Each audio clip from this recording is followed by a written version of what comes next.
श्रीगुरुभ्यो नमः। हरिः ओम्। Śrīmad-Bhāgavatam, Canto 3, the Status Quo, Chapter 25, the Glories of Devotional Service.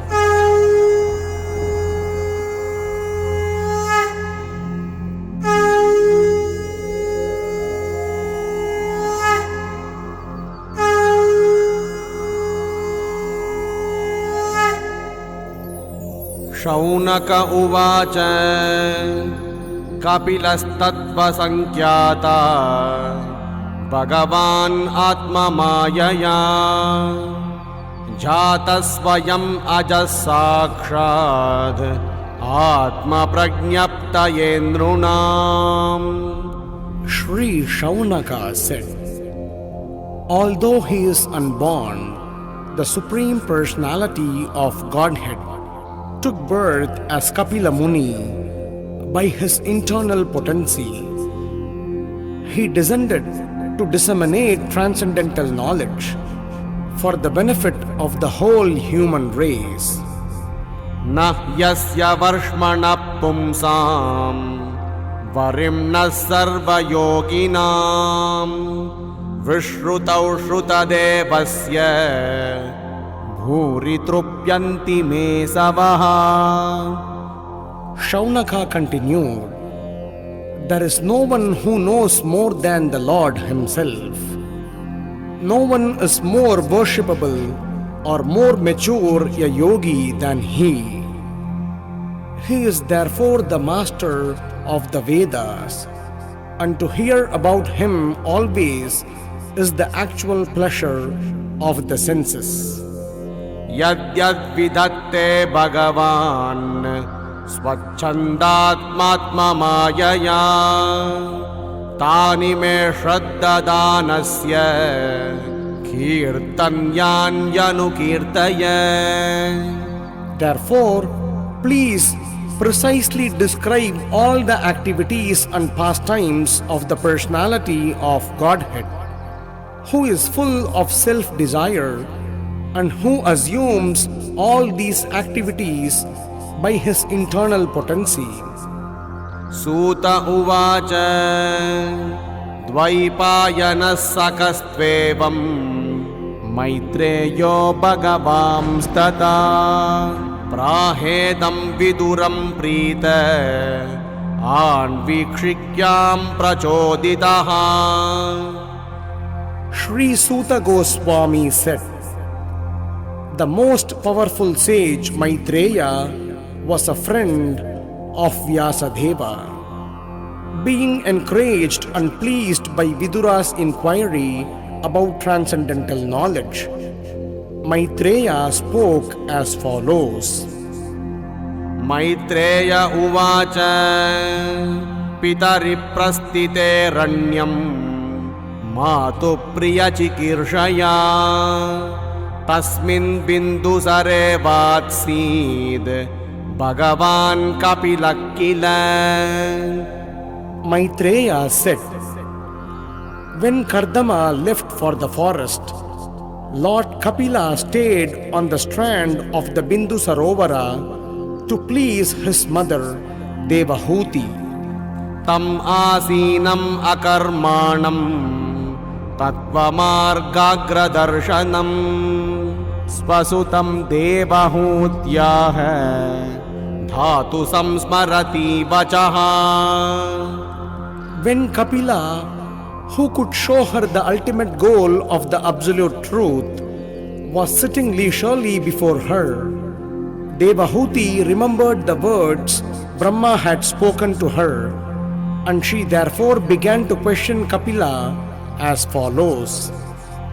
Devahutir uvacha nirvinna nitaram bhuman asad indriya tarshanat yena sambhavyamanena prapannandam tamaprabho.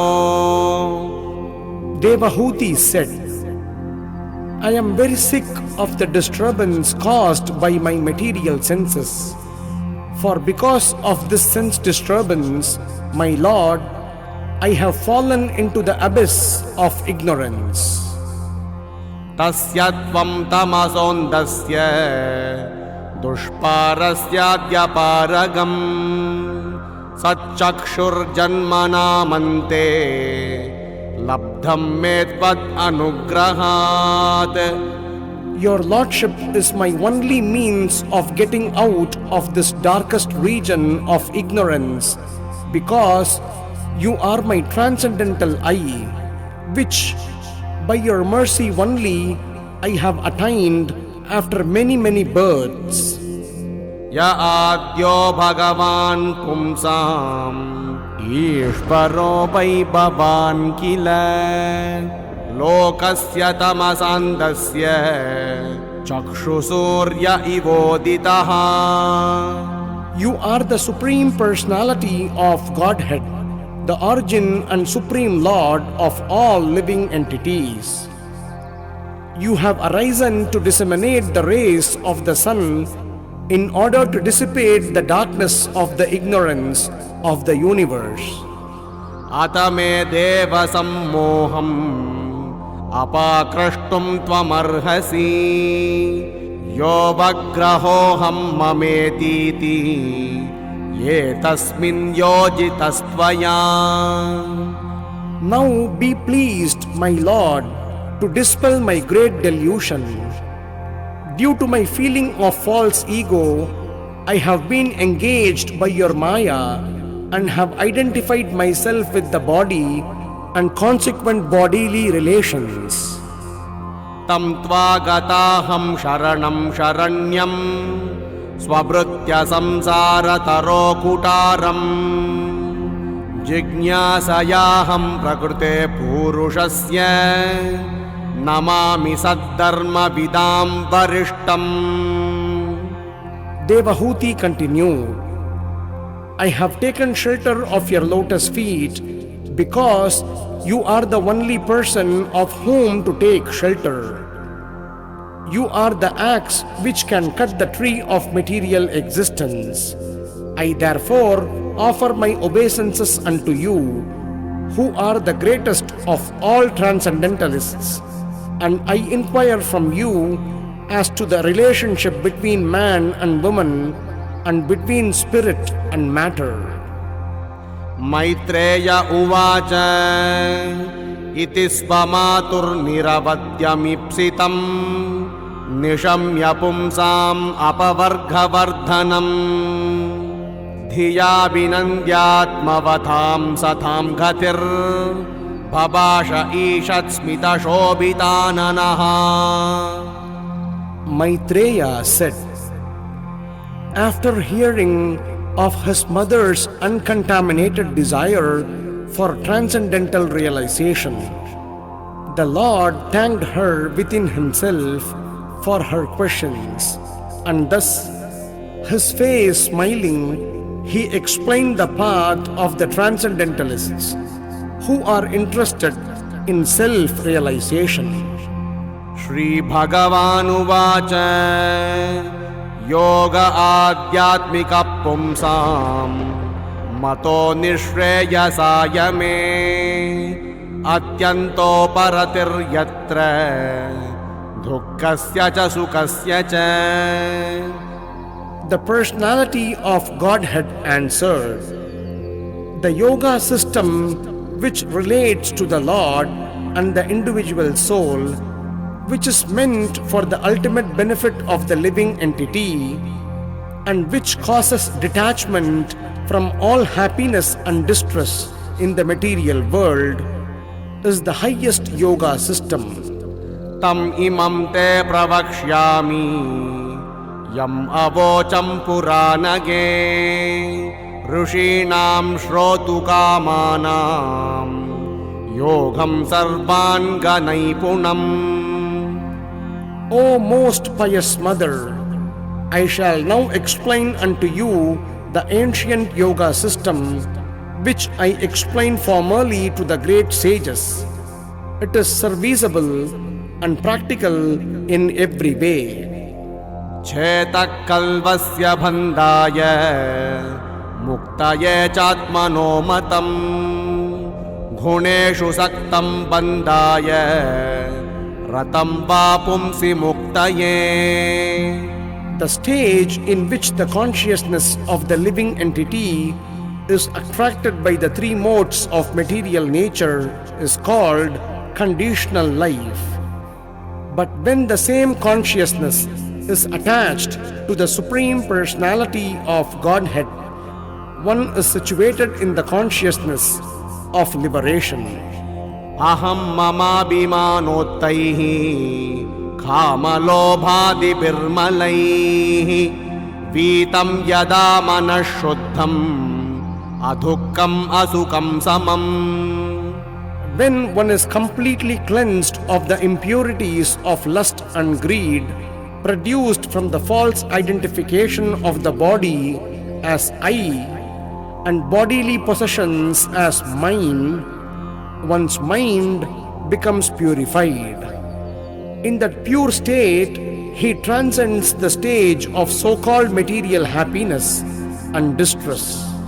Tada purusha atmanam kevalam prakrute param nirantaram swayam jyotir animanam akhanditam. At that time, the soul can see himself to be transcendental to material existence and always self-effulgent, never fragmented, although very minute in size. Jnana vairagya yuktena bhakti yuktena chatmana paripashyat yudasinam prakritim chahataujasam. In that position of self-realization, by practice of knowledge and renunciation in devotional service, one sees everything in the right perspective. He becomes indifferent to material existence, and the material influence acts less powerfully upon him. Na yujyamanaya bhaktya bhagavatya kilatmani sadrushosti shiva panta yoginam brahma siddhaye. Perfection in self-realization cannot be attained by any kind of yogi unless he engages in devotional service to the Supreme Personality of Godhead, for that is the only auspicious path. Prasangham ajaram pasham atmana kavayo viduhu sayeva sadushu kruto mokshadvaram apavrutam. Every learned man knows very well that attachment for the material is the greatest entanglement of the spirit soul. But that same attachment, when applied to the self-realized devotees, opens the door of liberation. Titikshava karunikaha suhurdas sarvadehinam ajata shatrava shantaha sadhavas sadhu bhushanaha. The symptoms of a sadhu are that he is tolerant, merciful, and friendly to all living entities. He has no enemies. He is peaceful. He abides by the scriptures, and all his characteristics are sublime. Mayyananyena bhavena bhaktim kurvanti ye drudam matkrute tyakta karmanas tyakta svajana bandhavaha. Such a sadhu engages in staunch devotional service to the Lord without deviation. For the sake of the Lord, he renounces all other connections, such as family relationships and friendly acquaintances within the world.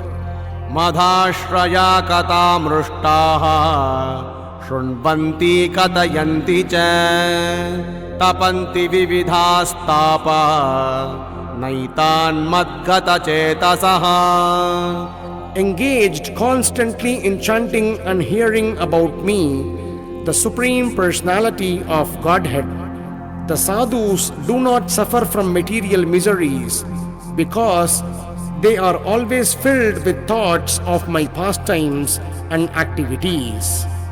Tayete sadhavas sadhvi sarvasanga vivarjitaha sangasteshvatate pratyaha sangha-dosha harahite. O my mother, O virtuous lady, these are the qualities of great devotees who are free from all attachment. You must seek attachment to such holy men, for this counteracts the pernicious effects of material attachment. Satam prasangan mama virya samvidho bhavanti hrutkarna rasayana kataha tajjoshanad ashvapavargha vartmani shraddha ratir bhaktid anukramishhyati. In the association of pure devotees, discussion of the pastimes and activities of the Supreme Personality of Godhead is very pleasing and satisfying to the ear and the heart. By cultivating such knowledge, one gradually becomes advanced on the path of liberation, and thereafter he is freed and his attraction becomes fixed. Then real devotion and devotional service begin. Bhaktya puman jata viraga aindriyad drishta shrutan mad rachananuchintaya chittasya yatto grahane yoga yukto yatishyate rujubir yoga margaihi. Thus consciously engaged in devotional service in the association of devotees, a person gains distaste for sense gratification both in this world and in the next by constantly thinking about the activities of the Lord. This process of Krishna consciousness is the easiest process of mystic power when one is actually situated on that path of devotional service. He is able to control the mind. Asevayayam prakritir ghunanam jnanena vairagya vijrumbitena yogena mayyarpitaya cha bhaktya mam pratyaghatmanamiha varundhe.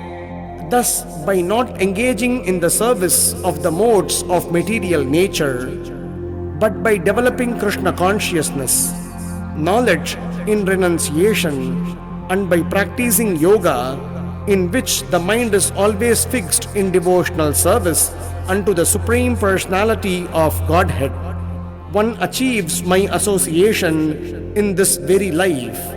For I am the Supreme Personality, the Absolute Truth.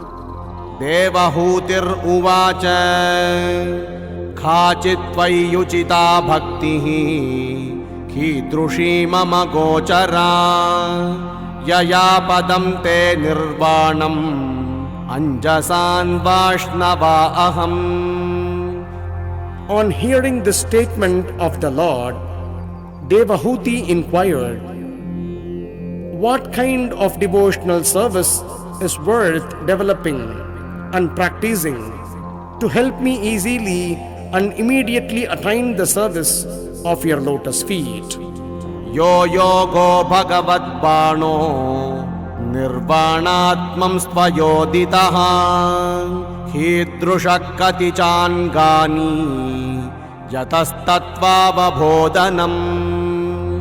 The mystic yoga system, as you have explained, aims at the Supreme Personality of Godhead and is meant for completely ending material existence. Please let me know the nature of that yoga system. How many ways are there by which one can understand in truth that sublime yoga?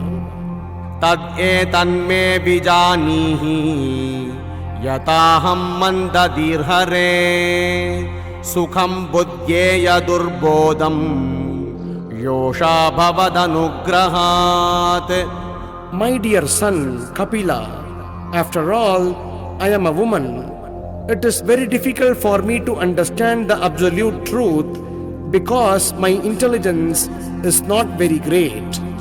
But if you will kindly explain it to me, even though I am not very intelligent, I can understand it and thereby feel transcendental happiness.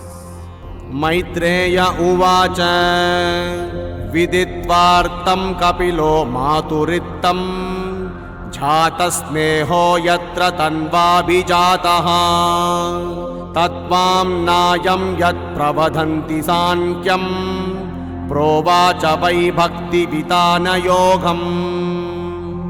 Sri Maitreya said, after hearing the statement of his mother, Kapila could understand her purpose and he became compassionate towards her because of being born of her body. He described the Sankhya system of philosophy, which is a combination of devotional service and mystic realization, as received by disciplic succession. Shri Bhagavanu Vacha Devanam Gunalinganam Anushravika Karmanam Sattva Evaika Manaso Vrittisvabhaviki Tuya Animitta Bhagavati Bhakti Siddher Gariyasi. Lord Kapila said, the senses are symbolic representations of the demigods, and their natural inclination is to work under the direction of the Vedic injunctions. As the senses are representatives of the demigods, so the mind is the representative of the Supreme Personality of Godhead. The mind's natural duty is to serve. When that service spirit is engaged in devotional service to the Personality of Godhead without any motive, that is far better even than salvation. Jharayatyashuya kosham nighirnam analoyata.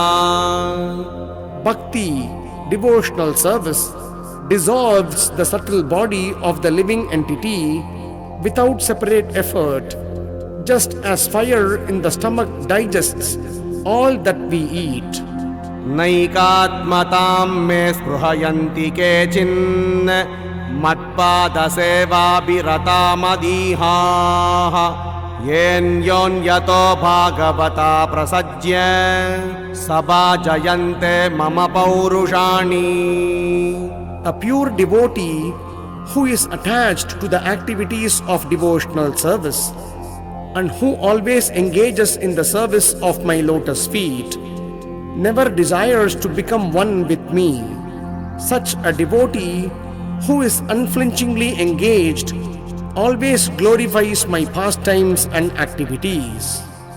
Pashyanti te me ruchiranyam basantaha prasanna vaktra runalochanani rupani divyani varapradhani sakam vacham spruhaniyam vadanti. O my mother, my devotees always see the smiling face of my form with eyes like the rising morning sun. They like to see my various transcendental forms, which are all benevolent, and they also talk favorably with me. Thair darshaniya vayavair udhara vilasahase kshritavama suktaihi hrutatmano hrutapranamscha bhaktir annichato me gatim anvim prayunte. Upon seeing the charming forms of the Lord, smiling and attractive, and hearing his very pleasing words, the pure devotee almost loses all other consciousness. His senses are freed from all other engagements, and he becomes absorbed in devotional service. Thus, in spite of his unwillingness, he attains liberation without separate endeavor. Ato vibhutim mama maya vinastam aishvaryamashtangamanupravrittam श्रियं भागवतीं वा स्पृहयन्ति भद्रां परस्य मेतेष्णुवते तु लोके. Thus, because he is completely absorbed in thought of me, the devotee does not desire even the highest benediction obtainable in the upper planetary systems, including Satyaloka.